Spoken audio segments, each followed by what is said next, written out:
So hello, welcome to my channel. അപ്പം ഇന്നത്തെ വീഡിയോയിൽ Q&A ഞാൻ പറഞ്ഞായിരുന്നു.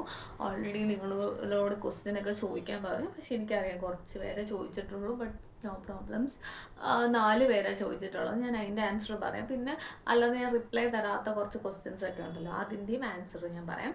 അപ്പോൾ ഫസ്റ്റ് ബഷീറ എന്ന് പറഞ്ഞ ഒരാൾ ചോദിച്ചിട്ടുള്ളത് GC പാലക്കാട് IT ആണോ, GCTCR സൈബർ സെക്യൂരിറ്റി ആണോ എന്ന് ചോദിച്ചാൽ യെസ്, GCTCR സൈബർ സെക്യൂരിറ്റി തന്നെ ഞാൻ പറയും. കാരണം സൈബർ സെക്യൂരിറ്റി ഇപ്പം ഭയങ്കര നല്ലതായിട്ട് വളരുന്ന ഒരു ഫീൽഡാണ് actually.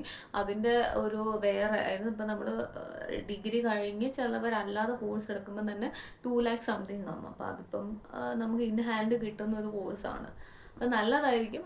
IT I think demand കുറഞ്ഞതായിട്ടാണ് എനിക്ക് ഫീൽ ചെയ്യുന്നത് പേഴ്സണലി. പിന്നെ ജോബ് റിക്വയർമെൻറ്റ്സ് ഒക്കെ വരുമ്പോൾ IT BTechന് IT എന്ന് പറഞ്ഞൊരു ഫീൽഡ് ഞാൻ ഇതുവരെ കണ്ടിട്ടില്ല. ഏത് കമ്പനിയുടെ ജോബ് റിക്വയർമെൻറ്റ്സിനകത്ത് എലിജിബിലിറ്റിക്കകത്ത് നോക്കുമ്പോഴും ഞാനത് കണ്ടിട്ടില്ല. So I don't prefer it. But I think cyber security ആണ് നല്ലത്. ഇനി അടുത്തത് സനല എന്ന് പറയുന്ന ഒരാൾ FW കാറ്റഗറി സീറ്റ് കിട്ടിയാൽ വേറെ സ്കോളർഷിപ്പിനൊക്കെ കാറ്റഗറി സീറ്റ് കിട്ടുന്നത് സ്കോളർഷിപ്പുമായിട്ടൊന്നും യാതൊരു ബന്ധമൊന്നുമില്ല. നമുക്ക് എപ്പോഴും സ്കോളർഷിപ്പിനകത്ത് നോക്കുന്നത് നമ്മൾ ഇൻകം ആണ് നോക്കുന്നത്. മെയിൻലി നമ്മൾ മൈനോറിറ്റി കാറ്റഗറിയിലുള്ള ആളാണോ, ക്രിസ്ത്യൻ ഓർ മുസ്ലിം അങ്ങനെയുള്ള കാറ്റഗറിയിലുള്ള ആളാണോ, പ്ലസ് MCM ഐ തിങ്ക് എല്ലാ റിലീജിയൻസിനും അപ്ലിക്കബിൾ ആണ്. ഒറ്റ കാര്യം എന്ന് പറഞ്ഞാൽ നമ്മുടെ ഇൻകം കുറവുണ്ടോ എന്നാണ് നോക്കുന്നത്. അതായത് ഇൻകം അറൗണ്ട് 2 lakhs താഴെയാണെങ്കിൽ നമുക്ക് കിട്ടും. എനിക്ക് അറൗണ്ട് ഞാൻ പറഞ്ഞില്ല ഒരു 16,000 സംതിങ് കിട്ടിയായിരുന്നു ഗവൺമെൻറ്റിൽ നിന്ന്. പക്ഷെ 3 yearsേ കിട്ടിയുള്ളൂ. 1 year ഞാൻ കൊടുത്തില്ല. കാരണം അത് ഒരു വർഷം അവർ ഭയങ്കര ഡിലേ ആക്കി തരാനായിട്ട്. പിറ്റേ വർഷം ഞാൻ കൊടുത്തില്ല.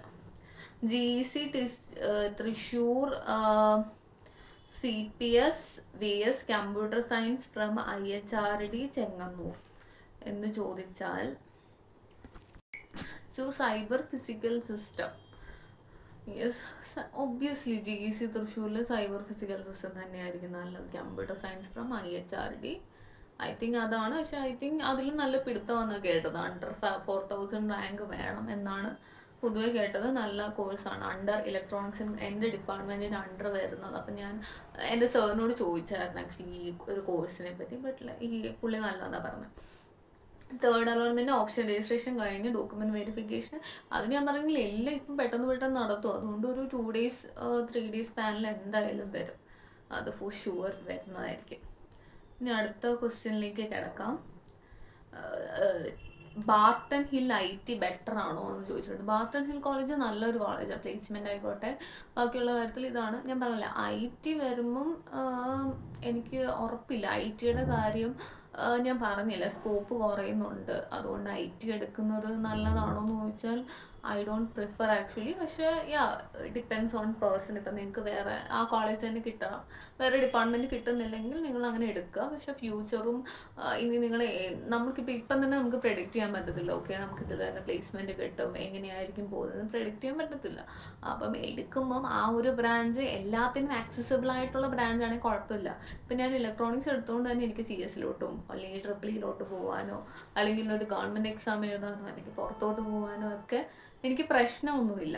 എൻ്റെ എലിജിബിലിറ്റി ക്രൈറ്റീരിയ എല്ലാത്തിനും എനിക്ക് ഓക്കെ ആണ്. അപ്പം നിങ്ങൾ എടുക്കുന്ന ബ്രാഞ്ച് ഭയങ്കര ഇമ്പോർട്ടൻ്റ് ആണ്. ഈവൻ ദോ നിങ്ങൾക്ക് ഭയങ്കര താല്പര്യമില്ലാത്തൊരു ബ്രാഞ്ച് എടുക്കുവാണെങ്കിൽ പോലും ലൈക്ക് മെയിൻലി അത് ഞാൻ പറഞ്ഞില്ല, അതൊരു കോറുമായിട്ട് എപ്പോഴും ഭയങ്കരമായിട്ട് അറ്റാച്ച്ഡ് ആയിരിക്കണം.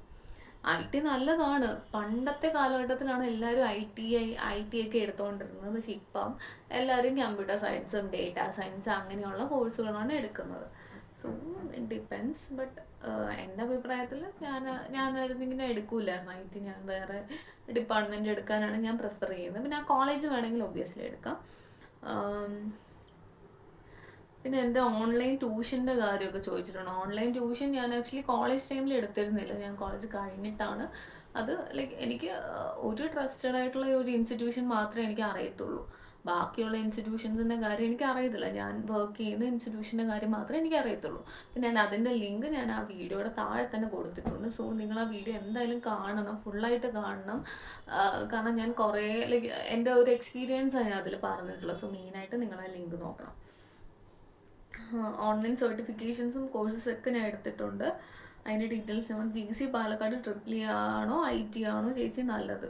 ഓക്കെ, GC പാലക്കാട് ട്രിപ്പിൾ ആയിരിക്കും. ട്രിപ്പിൾ പാടാണ്, പക്ഷേ നല്ല ടഫാണ് പഠിക്കാൻ. ബട്ട് ഞാൻ പറഞ്ഞില്ല, ഇപ്പം ആ ഒരു എല്ലാത്തിലേക്കുമുള്ള ആക്സസിബിലിറ്റിക്ക് ട്രിപ്പിൾ തന്നെയായിരിക്കും നല്ലതെന്ന് എനിക്ക് തോന്നുന്നു. ഈ applied electronics and instrumentation and CET നല്ലതാണ്, നല്ലൊരു കോഴ്സാണ്. TKMലെ CS നല്ല കോഴ്സാണ്. ഓക്കെ, അപ്പം മെയിനായിട്ട് ഇത്രയും ക്വസ്റ്റ്യൻസ് ആണ് എനിക്ക് കിട്ടിയിട്ടുള്ളത്. അപ്പം ഞാൻ അതിൻ്റെ എല്ലാത്തിൻ്റെ ആൻസർ ഞാൻ പറയാം, Q&Aയിൽ എനിക്ക് 3-4 ക്വസ്റ്റ്യൻസേ ഉള്ളൂ. ബാക്കി ഞാൻ ഒരു വീഡിയോയിൽ ഞാൻ റിപ്ലൈ കൊടുത്തിട്ടില്ല. അപ്പോൾ അതാണ് ഞാൻ പറഞ്ഞത്. പിന്നെ മെയിനായിട്ട് നോക്കണം, ഞാനൊരു ഇൻസ്റ്റാഗ്രാം പേജ് തുടങ്ങിയിട്ടുണ്ട്. അപ്പോൾ നമ്മുടെ ചാനലിന് വേണ്ടിയും പിന്നെ അപ്പം പെട്ടെന്ന് എനിക്ക് സ്കോളർഷിപ്പ് അപ്ഡേറ്റ്സും കാര്യങ്ങളൊക്കെ കൊടുക്കാൻ ഐ തിങ്ക് ഇൻസ്റ്റാഗ്രാം ആയിരിക്കും ഗുഡ്. സോ ഞാൻ ആ ചാനലിൻ്റെ ലിങ്ക് ഞാൻ നിങ്ങളുടെ ഇവിടെ ഡിസ്ക്രിപ്ഷനിൽ കൊടുക്കാം, നിങ്ങളൊന്ന് ചെക്കൗട്ട് ചെയ്തേക്ക്.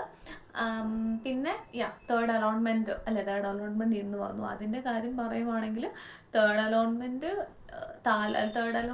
എന്തായാലും നിങ്ങൾ കോളേജിൽ പോയി കയറിയിരിക്കണം. വേറെ കോളേജ് കിട്ടിയവർ കോളേജിൽ പോയി അഡ്മിഷൻ എടുക്കണം. പിന്നെ വരുന്നത് സ്പോട്ട് അലോട്ട്മെൻ്റ് ആണ്. സ്പോട്ട് അലോട്ട്മെൻറ്റിൻ്റെ ഡീറ്റെയിൽസ് ഞാൻ വേറൊരു വീഡിയോ ആയിട്ട് ഞാൻ ചെയ്യാം, അപ്പം നിങ്ങൾക്കത് മനസ്സിലാവും. എവിടെയാണ് നമ്മുടെ തേർഡ് അലോട്ട്മെൻറ്റിൻ്റെ ലിസ്റ്റ് എന്ന് പറഞ്ഞാൽ provisional third allotment list under KEAM candidate പോർട്ടലിൽ നിങ്ങൾ പോകുമ്പോഴത്തേക്കും കിട്ടും. പോർട്ടലിനകത്തല്ല, അതിൻ്റെ സൈഡിലായിട്ട് means provisional list category rank list എന്ന് പറഞ്ഞൊരു ഓപ്ഷൻ ഉണ്ട്. അതിൽ പോകുമ്പോൾ പ്രൊവിഷണൽ ലിസ്റ്റ് കിട്ടും. പിന്നെ നിങ്ങളുടെ റോൾ നമ്പർ സെർച്ച് ചെയ്യുമ്പോഴത്തേക്കും കിട്ടും. അപ്പം അത്രയുമാണ് മെയിനായിട്ടുള്ളത്. ഇതിൻ്റെ അലോട്ട്മെൻറ്റിൻ്റെയും കാര്യങ്ങളുടെയൊക്കെ ഡീറ്റെയിൽസ് ആണ്. പിന്നെ ഞാൻ ഇനി അടുത്ത വീഡിയോയിൽ ഞാൻ മെയിനായിട്ട് കുറച്ച് സ്കോളർഷിപ്സ് പറയാം, കാരണം അതിൻ്റെ ലാസ്റ്റ് ഡേറ്റ് ഒക്കെ അടുക്കുവാണ്. September 8 ഒക്കെയാണ് വരുന്നത്. സോ ഐ തിങ്ക് നിങ്ങൾക്ക് അത് യൂസ്ഫുൾ ആയിരിക്കും. എനിക്കും കുറേ സ്കോളർഷിപ്സ് ഒക്കെ ഇങ്ങനെ ഞാൻ അപ്ലൈ ചെയ്ത് കിട്ടിയിട്ടുണ്ട്. സോ മറക്കാതെ നിങ്ങൾ എല്ലാ വീഡിയോസും കാണണം, മാക്സിമം സപ്പോർട്ട് ചെയ്യണം. സോ അത്രയേ ഉള്ളൂ ഇന്നത്തെ വീഡിയോ. അപ്പം നിങ്ങളുടെ ഡൗട്ട്സ് ഒക്കെ ക്ലിയർ ആയെന്ന് തോന്നുന്നു. ഞാൻ മാക്സിമം എന്നോട് ചോദിച്ചിട്ടുള്ള ഡൗട്ട്സൊക്കെ ഞാൻ ക്ലിയർ ചെയ്തിട്ടുണ്ട്. സോ ഇനിയും നിങ്ങൾക്ക് ഡൗട്ട്സ് ഉണ്ടെങ്കിൽ നിങ്ങൾ കമൻറ്റ് ചെയ്താൽ മതി, ഞാൻ പറ്റുന്ന രീതിയിൽ റിപ്ലൈ തരാം. Okay, bye, see U.